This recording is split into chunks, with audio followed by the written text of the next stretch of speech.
여러분 반갑습니다. 오늘 방송을 시작하겠습니다.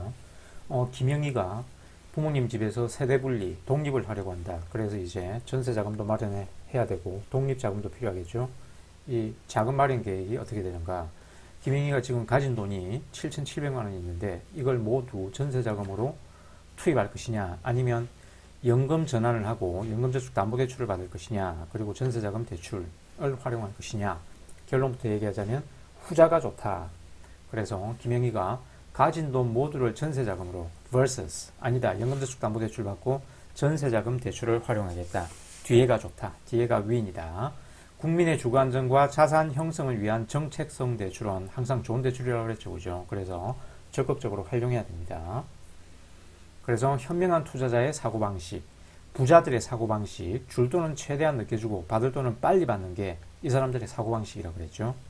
그리고 전세 만기 후에 이제 김영희가 연금저축에서 운용하는 인덱스펀드의 수익률이 대출 이자를 이기고 질 손익 확률이 어떻게 되는가. 그리고 현재 연금저축담보대출 금리가 가장 저렴한 한국투자 연금저축담보대출 신청 방법, 그리고 연금저축담보대출에 이용할 만한 공모펀드, ETF는 안 된다 그랬잖아요. 그죠? 이런 것들이 공모펀드가 좋은 게 무엇이 있는가. 운용보수가 저렴한, 그리고 본인에게 맞는 투자 대출 시나리오를 구글 스프레드시트로 만들어 놨습니다. 그 변수값을 여러분이 직접 입력하시면 됩니다. 다운로드 하지 마시고 사본 만들기를 하셔야 돼요. 그래서 지난번에 ISA 만기된 자금 7,700만 원이 있다고 한 김영희입니다. 곧 부모님 집에서 독립을 해서 전세집을 구할 계획인데 전세보증금은 1억이 필요하고 임대기간이 이제 2년이다. 그래서 이제 만기된 ISA에 있는 자금 7,700만 원을 모두 연금 전환하지 않고 세액공제 한도 300만 원 한도가 필요한 3천만 원, 이 10%잖아요. 그죠? 3천만 원만을 이전하고 나머지 4,400만 원하고 요 이전한 금액 3천만 원 중에서 2,700만 원은 전세집 플러스 독립자금으로 쓰려고 한다. 이것보다 좋은 안건이 있을까요? 그래서 미리 결론 내리면 모두 연금 전환하고 연금저축담보대출, 전세자금담보대출을 이용하는 것이 좋다. 김영희는 2년 후에 대출이자 650만 원만 부담하면 돼요. 월 평균 27만 원이다. 월세라고 생각하면 된다. 그리고 김영희의 자산, 연금 전환한 7,700만 원은 복리로 굴러갑니다. 하지만 7,700만 원을 전세자금으로 투입해버리면 임대인의 자산이 복리로 굴러가겠죠. 그래서 위에 추천한 1안은 베리굿이다. 1안, 연금저축담보대출을 이용해라. 그리고 회사 공조의 대출, 김영희가 뭐 회사 다니고 있으면 공조의 대출 이용할 수 있겠죠. 그리고 전세자금 담보대출. 뭐 대기업 같은 경우에는 공조의 대출이 거의 뭐 무이자잖아요. 무이자.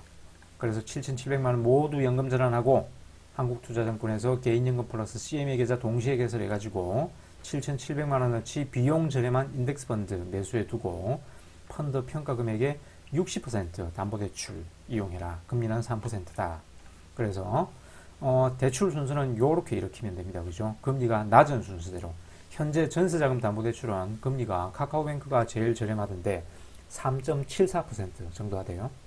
그래서 만기 후에 대출 원리금 합계는 1억을 대출한다 그랬을 때 650만 원만 이자 비용을 부담하면 된다. 월 평균 27만 원이다. 김영희가 현재 생각하고 있는 김영희의 생각은 not good이다. 일부 연금 전환하고 나머지를 7천만 원 가까이를 전세 자금으로 투입해버리면 김영희의 복리는 성장하지 않아요. 임대인의 복리가 자산이 복리로 증가하게 됩니다. 그래서 임대인만 좋은 일 시키는 꼴이다. 그래서 이제 김영희가 또 이런 질문을 했어요. 그러면 인덱스펀드를 7,700만 원치 매수해 두고 2년 뒤에 수익이 발생할 확률, 손실이 발생할 확률은 어떻게 될까? 그래서 2년 뒤에 절대 손실이 발생해서는 안 되는 돈이기에 자산 배분을 해야 되겠죠. 주식, 채권 6대4로 자산 배분해가지고 몬테카를로 시뮬레이션을 돌려보면 약세장 평균 수익률이 2.9% 정도 나오대요. 그래서 기말 자산은 8,100만 원. 평균적인 시장 상황이 전개된다면 9,200만 원. 이자 내고 충분히 남네요. 그죠? 강세장이 2년 동안 펼쳐진다면 1억 300만 원. 역시 이자 비용 650만 원 내고도 충분히 돈이 남습니다. 그죠? 그래서 이렇게 몬테카를로 시뮬레이션을 돌려보면 이렇게 기말 자산이 나온다. 이렇게 기말 자산이 나온 거는 요거는 이 몬테카를로 시뮬레이션 아주 최소 운용 기간이 5년이거든요. 5년. 5년을 했을 때 이렇고 2년 동안 운용하면 이렇게 나옵니다. 이렇게. 그러면 이제 대출금리 평균 3.25%를 이길 확률은 2년 전세기간 만기 후 약 73% 정도 된다.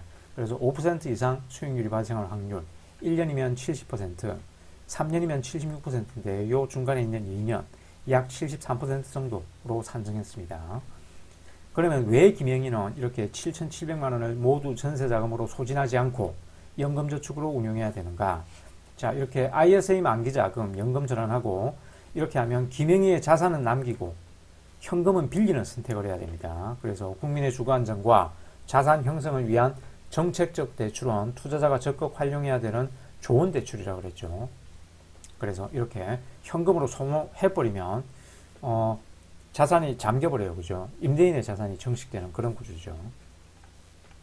그래서 결국 김영희의 자산은 줄어들고 임대인의 자산만 늘어나는 구조가 된다. 그래서 김영희의 7,700만 원도 시장에서 열심히 복리로 일을 해야 돼요.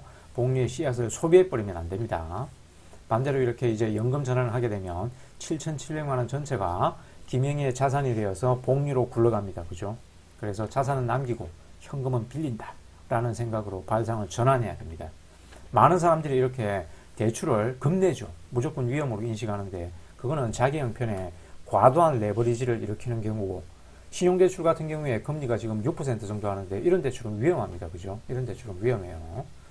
정작 이렇게 정책적으로 안정적인 대출을 등한시하는 이런 사람들이 또 보면 자기의 그 주식 포트폴리오는 위험한 개별 주식과 파생 상품으로 이렇게 도배된 경우도 많죠.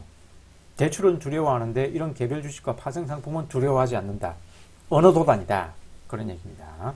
그래서 이렇게 저금리 담보대출은 투자 관점에서 보면 자산을 증식시키는 훌륭한 도구가 될 수 있습니다.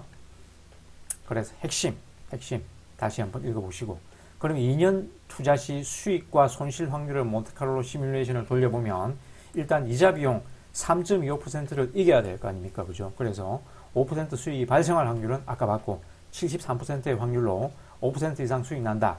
근데 이제 5% 이상 손실이 발생할 확률은 요 5년 투자 기간 끝 무렵에는 2.37%의 확률로 5% 이상 손실이 발생할 수 있는데 자 2년으로 환산하면 약 6% 내외로 손실이 발생할 확률이 약 6% 내외로 추정됩니다. 구글 제미나이 몬테카를로 시뮬레이션을 돌려봤습니다. 내용이 굉장히 길어서 다 인용을 하지 못합니다. 아무튼 여기서 이제 중요한 점은 일단 확률 분포상 수익률의 기대값이 대출금리를 상회하죠. 그죠? 그러니까 이런 대출은 적극 이용해야 된다. 그래서 전세보증금 1억 원 이렇게 조달해라 라는 얘기고 대출금리가 낮은 순서대로 이렇게 조달하시면 돼요.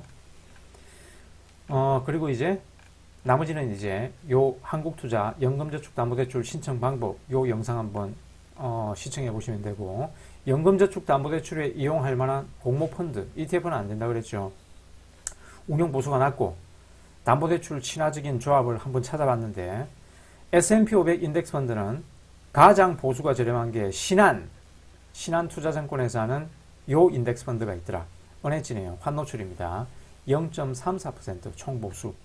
나스닥은 0.2%인데 아무래도 2년 동안 나스닥으로만 100% 투자하기에는 변동성이 크겠죠. 그래서 될 수 있으면 S&P를 선택하는 것을 추천합니다. 운용보수가 좀 비싸긴 하지만 그리고 채권 펀드, 채권 공모 펀드는 아무리 챗 GPT를 돌려도 제미나이를 돌려도 마땅한 게 아직 없더라. 여러분이 한번 찾아보시고 좋은 공모 펀드 발견하시면 댓글로 남겨주시면 감사하겠습니다.